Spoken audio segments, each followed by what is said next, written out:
Hi guys, welcome back to my YouTube channel. Isi-share ko lang sa inyo tong isang napakagandang resort doon sa Ilocos Norte. Ito po tinatawag nilang Paradise View Deck Resort. Actually guys, hindi po ako yung kumuha ng video.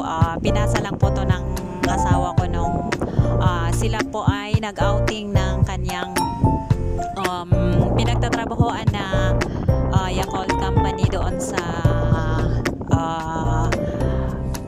Buckwheat. So anong pinasa niya to is pinag-isipan ko kung ipopost ko or hindi dahil parang nahiya naman ako sa mga doon sa mga empleyado na. Pero ito na nga, sa sobrang ganda ng lugar hindi ko mapigilang hindi ito i-post. Actually nung April pa po ito na outing nila, pero ngayon ko lang naisipan na i-post talaga kasi sayang, sobrang ganda ng lugar, sobrang ganda ng view, tapos parang napakalinis o napaka-peaceful ng lugar. So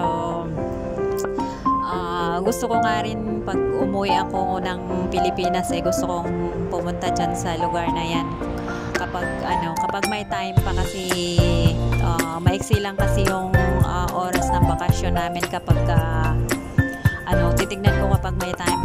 Gusto ko talagang pumunta dyan. So ayan yung mga kasama niya sa trabaho, nag-pictorial sila. So hindi naman ganun kadami yung mga pictures kasi hindi mahilig mag-pictures yung asawa ko, kaya kung ano lang yung pinasa niya, ayan yun ang nilagay ko dito sa na to. So ayan, salamat sa panonood. God bless.